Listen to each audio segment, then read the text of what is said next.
Vasanth TV ரசிகர்களுக்கு வணக்கம். இன்னைக்கும் நம்மளுடைய தெரிந்து கொள்வோம் நிகழ்ச்சியில தெரியாத பல விஷயங்களை தெரிஞ்சுக்க போறோம். கூகுள் நிறுவனம் 2006ல 13,000 கோடி ரூபாய்க்கு யூடியூபை வாங்குறாங்க. அந்த யூடியூப் பிளாட்ஃபார்ம் அந்த அளவுக்கு பெருசும் கிடையாது. டிஃபால்ட்டா எல்லா மொபைல்லையும் இருக்கக்கூடிய ஒரு ஆப்பா தான் பார்க்கப்பட்டுச்சு. அதெல்லாம் வாங்கலாமா அப்படின்ற மாதிரியான ஒரு எண்ணத்துல இருந்தாங்க. அந்த டிஃபால்ட் ஆப்பே கூகுள் வாங்கினதுக்கு அப்புறம் தான் வந்துச்சு. பட் முன்னாடி யாரா இருந்தாலும் டவுன்லோட் பண்ணிடுவாங்கன்னு வச்சுக்கோங்க.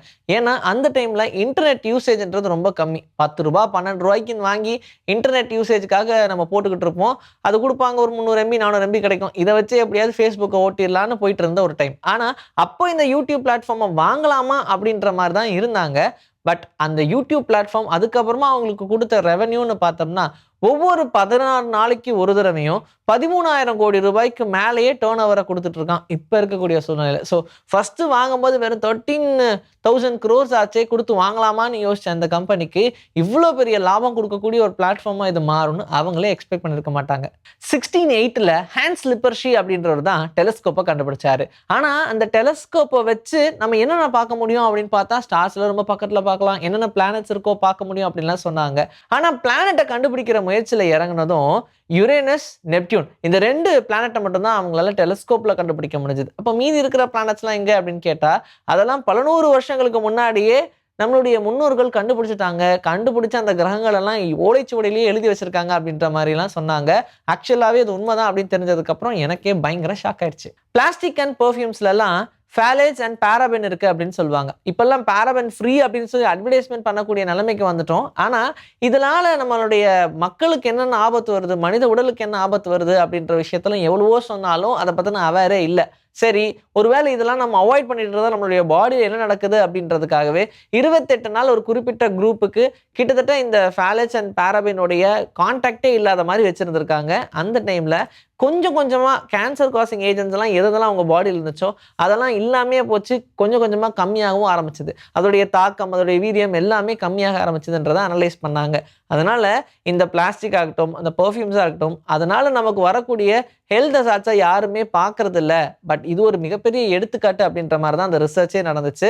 அண்ட் அதுக்கப்புறமா திரும்ப அவங்களுடைய நார்மல் லைஃபுக்கு போயிட்டாங்க. மறுபடியும் அவங்களுடைய லைஃப் ஸ்டைலுக்கு வரும்போது என்னென்ன பிரச்சனைகள்லாம் வரும்னு உங்களுக்கே தெரியும். அதுலேயும் ஒரு சில பேர் இன்னுமே கட்டுப்பாடாக தான் இருக்காங்கன்னு சொல்றாங்க.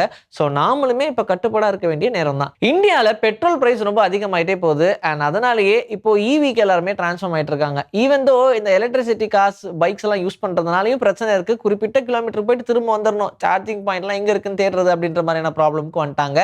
ஈவன் கிட்டத்தட்ட 105 ரூபாய்க்கெல்லாம் போய் மறுபடியும் இப்ப 100 ரூபா 80 பைசா அப்படின்ற ரேஞ்சில் வந்து இப்ப பெட்ரோல் 1 லிட்டர் வந்து நிக்குது. ஆனா அதுவே பூட்டான்ல பார்த்தோம்னா பெட்ரோல் 1 லிட்டர் 66 ரூபான்னு சொல்றாங்க. டீசல் இந்தியால 91 ரூபானா பூட்டான்ல 70 ரூபான்னு சொல்றாங்க. இதுல என்னப்பா பெரிய அதிசயம் இருக்கு? கண்ட்ரிக்கு கண்ட்ரி மாறதானே செய்யும் அப்படின்ற மாதிரிலாம் நீங்க யோசிக்கலாம். ஆனா இதுல மேட்டர் என்னன்னா, இந்தியால இருந்து தான் பெட்ரோலையே பூட்டானுக்கு எக்ஸ்போர்ட் பண்றாங்க. அப்படி இருக்கும்போது பூட்டான்ல எப்படி பெட்ரோல் விலை கம்மியாச்சுன்றதான் கொஞ்சம் டவுட்டா இருக்கு. நம்ம நிறைய டாக்ஸ் படத்துல பாக்குறோம். ரியல் டாக்ஸே நடிக்க வச்சிருப்பாங்க. இருந்தாலும் அந்த டாக்கு சிஜி பண்ண வேண்டிய கட்டாயம் இருக்கும். அது எப்படிப்பா ஹாலிவுட் படத்துல எல்லாம் நல்ல டாக்ஸே ட்ரைன் பண்ணி அப்படியே நடிக்க வைக்கிறாங்க தெரியுமா அப்படின்லாம் நீங்க கேட்கலாம். ஆனா ஃபுல்லாலாம் சிஜி பண்ண மாட்டாங்க. வாழை மட்டும் சிஜி பண்ணுவாங்களாம். ஏன்னா இப்போ ஏதோ சீரியஸான சீன் வந்து வச்சுக்கோங்க, அந்த டைம்லயும் டாக்ஸ் வாழை ஆட்டிகிட்டே தான் இருக்கும். அது என்ன பண்ண முடியும் பாவம். ஏன்னா அந்த ஆம்பியன்ஸ்ல எல்லாரும் அதை ப்ரொடெக்ட் பண்ணுவாங்க. ரொம்ப ஜோஷாவும் ஜாலியாக வச்சிருப்பாங்க இல்லையா, அந்த ஆம்பியன்ஸ்க்கு ஏற்ற மாதிரியான ரியாக்ஷன் மட்டும் தான் அந்த டாக்ஸ் கொடுக்கும். அதனால டாக்கு வாழாட்டுறது அப்படின்றது ரொம்ப இயல்பாக நடக்கிறது தான். அதனால அப்படி வாழாட்டி சீன் ஒருவேளை நல்லா வந்துருச்சு அப்படின்னா பெரும்பாலும் சிஜி பண்ணிடுவாங்க அப்படின்னு சொல்றாங்க. இந்த மாதிரி எல்லா டாக்லாம் பண்றது கிடையாது. நிறைய டாக்ஸ் பண்ணது. ஒரு சில டாக்ஸ் அப்படியே நேச்சுரலாக நடிக்கணும் அப்படின்றதுக்காகவே பார்ன் ஃபார் ஆக்டிங்னு சொல்லுவாங்க இல்லையா, அந்த மாதிரி வாழாட்டாமலாம் இருந்திருக்கக்கூடிய டாகும் இருக்கு. அதுக்கும் மெனக்கெடுவாங்க இந்த டெக்னீஷியன்ஸ் எல்லாமே. எப்படியாவது வாழாட்ட விடாமல் பார்த்துக்கணும் அப்படின்றதுக்காக ஒருத்தர் 2 பேர் டெக்னீஷியன்ஸ் ஒர்க் பண்ணுறது, அந்த பர்டிகுலர் சீனில் மட்டும் இந்த மாதிரிலாம் நிறைய பண்ணுவாங்க. பட் இருந்தாலும் நம்ம பார்க்கக்கூடிய படங்களில் சிஜியே இல்லை அப்படின்னு சொல்ல முடியாது. கண்டிப்பாக சிஜி இருக்கும் எல்லா படங்கள்லையுமே. இன்னைக்கு நம்மளுடைய தெரிந்து கொள்வோம் நிகழ்ச்சியில் தெரியாத பல விஷயங்களை தெரிஞ்சுக்கிட்டோம். இதே மாதிரி சூப்பரான கண்டென்ட்டோட உங்களை நான் வந்து சந்திக்கிறேன். Until then, this is bye from Vijay Sri. Take care.